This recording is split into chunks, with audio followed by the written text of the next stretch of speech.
Friends, आज की video में मैंने आपसे बोला था कि हम चैप्टर 3 पढ़ेंगे और चैप्टर 3 जो है हमारा वॉवल्स है। बट वॉवल सीखने से पहले हमें कॉन्सोनेंट के आफ्टर और बिफोर पता होना चाहिए, क्योंकि आफ्टर और बिफोर के हिसाब से ही हमें साउंड लगानी है कि किस वर्ड पे हमें आफ्टर वाली साउंड सुनाई दे रही है, कहाँ पर हमें बिफोर की साउंड सुनाई दे रही है। तो जो हम ये बोर्ड पे आपने देख रहे हो, मैंने सारे कॉन्सोनेंट लिखे हैं और हर कॉन्सोनेंट का मैंने आफ्टर और बिफोर लिखा है। ए का मतलब मैंने लिखा है आफ्टर और बी का मतलब लिखा है मैंने बिफोर। तो जितने भी वर्ड्स मैंने यहाँ पर लिखे हैं उन सब का मैंने आफ्टर और बिफोर लिखा है कि आगे वाला पार्ट उनका आफ्टर है और पीछे वाला पार्ट उनका बिफोर है। तो ये वर्ड्स आपको ध्यान रखने होंगे कि आफ्टर और बिफोर जहाँ भी आपका लग रहा है वहीं पर आपको अपनी वोवल साउंड लगानी है कि वर्ड में हमें साउंड आफ्टर में सुनाई दे रही है या बिफोर में सुनाई दे रही है। तो आप ये बोर्ड पे जितने भी वर्ड्स उनकी प्रैक्टिस अच्छे से कीजिएगा। जैसे मैं एक आपको बता देती हूँ एग्जांपल के तौर पे, पी लिखा है मैंने, पी का आफ्टर वाला पार्ट ये होता है, बिफोर वाला पार्ट ये होता है। बी का भी सेम होता है, टी का भी यही सेम होता है, डी का भी ये है। इसी तरीके से मैंने 26 के 26 लिखे हैं। आप इनकी प्रैक्टिस अच्छे से करना और बहुत ध्यान से करना, क्योंकि जब मैं वॉवल कराऊंगी तो वो इसी से मैं आपसे पूछूंगी कहाँ आफ्टर यूज़ होएगा, कहाँ बिफोर होएगा, क्योंकि आपको पता लग जाएगा जो भी वर्ड लिखा जाएगा कि जो उसकी साउंड है वॉवल वो पहले सुनाई दे रही है वर्ड के या फिर बाद में सुनाई दे रही है। तो आपको इसी हिसाब से इनको पुट करना होगा अपने वर्ड के अंदर। चैप्टर अभी हम शुरू करते हैं, फिर हम वहाँ देखेंगे कहाँ साउंड लगाया है और कहाँ साउंड नहीं लगाया है। स्टेनो के अंदर हमारे 12 वॉवल्स होते हैं। ये वीडियो मैं पार्ट 1 और पार्ट 2 करके बनाऊंगी। पार्ट 1 के अंदर मैं आपको 6 वॉवल्स के बारे में बताऊंगी और पार्ट 2 में आगे के 6 वॉवल्स के बारे में बताऊंगी। हमारे 12 वॉवल्स होते हैं, 12 को मैंने 6-6 के पेयर में डिवाइड किया है। 6 के भी हाफ ऑफ 3 होते हैं। इसके अंदर हमारे 3 जो होते हैं लाइट डॉट होते हैं और 3 हमारे डार्क डॉट होते हैं। इसी तरीके से आने वाले 6 के अंदर 3 ही लाइट डैश होते हैं और 3 ही डार्क डैश होते हैं। लाइट और डार्क डैश के अंदर हमें पता चलता है किस तरीके से हमारी साउंड लॉन्ग साउंड सुनाई देती है हमें, या फिर वर्ड्स के अंदर शॉर्ट साउंड है।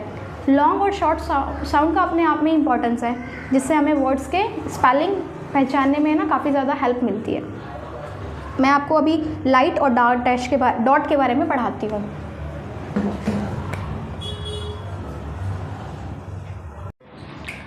अभी हम सबसे पहले लाइट डॉट के बारे में पढ़ेंगे। लाइट डॉट जो होते हैं हमारे ए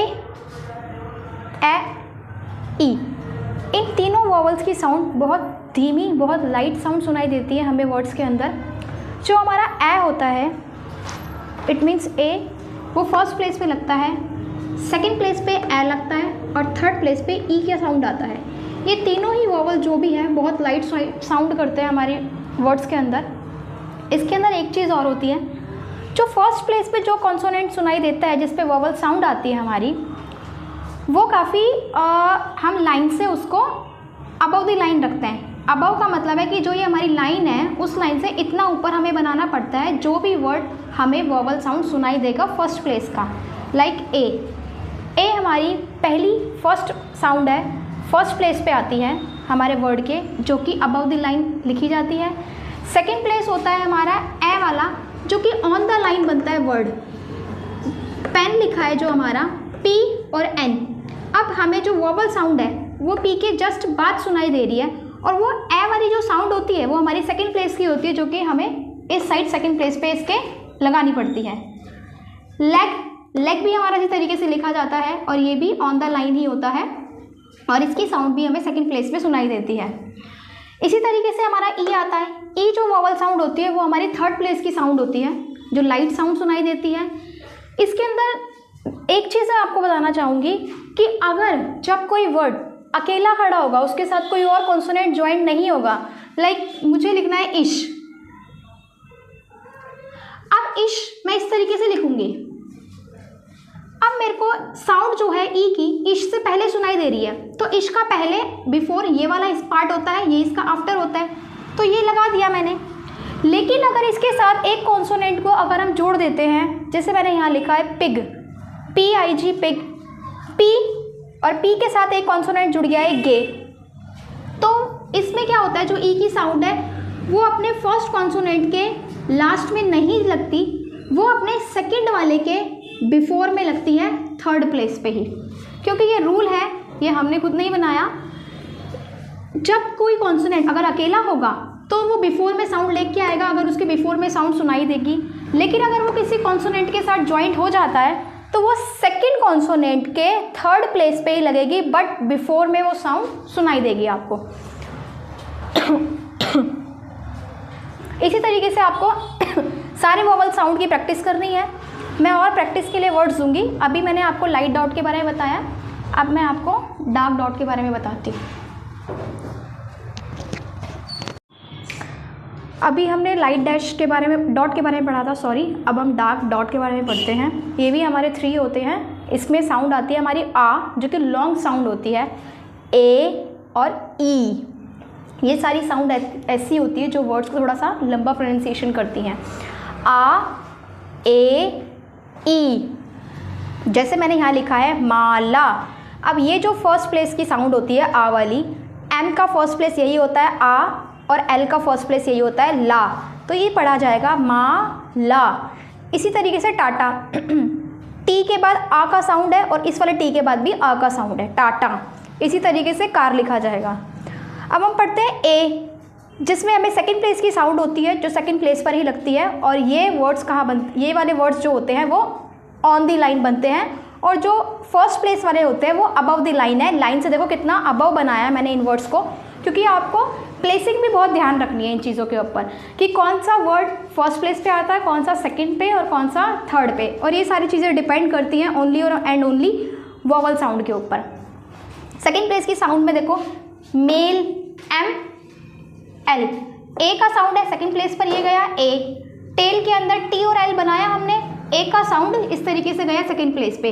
आपको साउंड पे ध्यान ज़्यादा देना है कि किस तरीके का साउंड हमें सुनाई दे रहा है। अगर आप गलत साउंड पढ़ लेते हो, वर्ड की गलत प्रोनाउंसिएट करते हो वर्ड का, तो फिर साउंड पकड़ने में दिक्कत होगी और आप कहीं का कहीं वोवल फिट कर दोगे तो वो वर्ड गलत ही पढ़ा जाएगा। जो ई की साउंड होती है हमारी, वो हमेशा थर्ड प्लेस की होती है। मैंने अभी लाइट डॉट के अंदर आपको बताया था वही वाली चीज़, सेम चीज़, कि अगर कोई कॉन्सोनेंट अपने साथ वो दूसरा लेके चलता है तो वो अपने आने वाले कॉन्सोनेंट के बिफोर में ही थर्ड प्लेस पे जाएगी उसकी साउंड, अपने सिंगल प्लेस पे नहीं जाएगी, दूसरे वाले के थर्ड प्लेस पर जाएगी।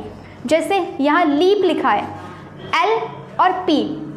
एल के बाद ई का साउंड है जो कि थोड़ा लॉन्ग साउंड है, लीप। हम लिप करके उसको ख़त्म नहीं करते, लीप और लिप के अंदर काफ़ी फ़र्क होता है। तो जो लीप है उसके अंदर लॉन्ग साउंड सुनाई दे रहा है, तो इसीलिए यहाँ पे एल, एल का फर्स्ट, सेकेंड और थर्ड प्लेस ये होता है। दूसरा वर्ड इसने ज्वाइन कर लिया, अपने साथ जोड़ लिया है, तो इसलिए उसी वर्ड के बिफोर में थर्ड प्लेस पे साउंड लगाया जाएगा।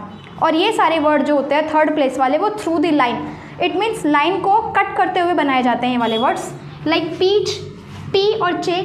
पी के बाद हमें थर्ड प्लेस की साउंड सुनाई दे रही है ई, तो फिर वो चे के बिफोर में बनाया जाएगा उसका वोवल साउंड। टीच, टीच में भी सेम इसी तरीके से होगा। अगर इनके बाद भी आपको कोई वोवल साउंड सुनाई देती है चे के बाद, तो वो साउंड लगाई जाएगी। ऐसा नहीं है कि एक ही वर्ड के अंदर 2 या 2 से ज़्यादा वोवल साउंड सुनाई देगी तो आप उसको लिख सकते हो, वो लगाया जाएगा। आज की इस वीडियो में हमने लाइट एंड डार्क दोनों डॉट के बारे में पढ़ लिया। मैं नेक्स्ट आने वाली वीडियो में आपको इसके वर्ड्स के लिए प्रैक्टिस के लिए दूंगी। अभी फ़िलहाल मैं आपको इन्हीं वर्ड्स की प्रैक्टिस के लिए बोलती हूँ कि आप इनकी प्रैक्टिस करना और बुक्स में से निकाल लेना, अच्छे से प्रैक्टिस करना। नेक्स्ट वीडियो में मैं आपके टेस्ट के लिए कुछ वर्ड्स प्रैक्टिस के लिए दे दूँगी। Thank you so much. Video को लाइक एंड सब्सक्राइब कीजिएगा।